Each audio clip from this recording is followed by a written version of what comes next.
Tu sais ce qui m'a pris le plus de temps à comprendre? Ce n'est pas comment répondre, c'est quand me retirer. Pendant longtemps, je pensais que partir d'une discussion, d'un conflit, d'un environnement, c'était perdre. Alors je restais, je débattais, j'argumentais, je voulais être compris. Et plus je restais, plus je m'épuisais. Un jour j'ai observé quelque chose.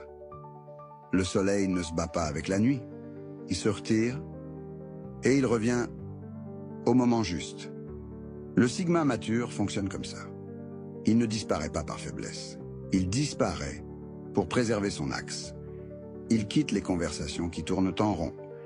Il s'éloigne des énergies confuses. Il cesse d'expliquer ce que l'autre n'est pas prêt à entendre. Pas par froideur, par clarté. On croit souvent que la force, c'est rester debout face à tout.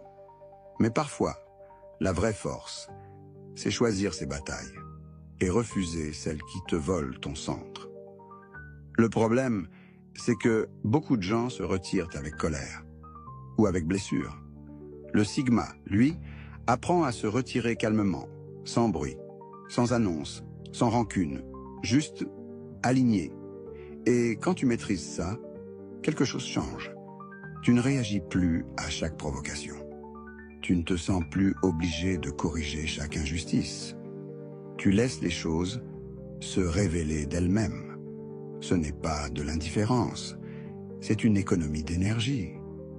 Si tu te reconnais là-dedans, si tu sens que tu es dans une phase où tu dois trier, clarifier, te recentrer, j'ai détaillé certains principes qui m'ont aidé à structurer ça. Le lien est dans ma bio. Prends-le si c'est le bon moment pour toi. Sinon, garde simplement cette idée. Tout ne mérite pas ta présence, et encore moins ton énergie.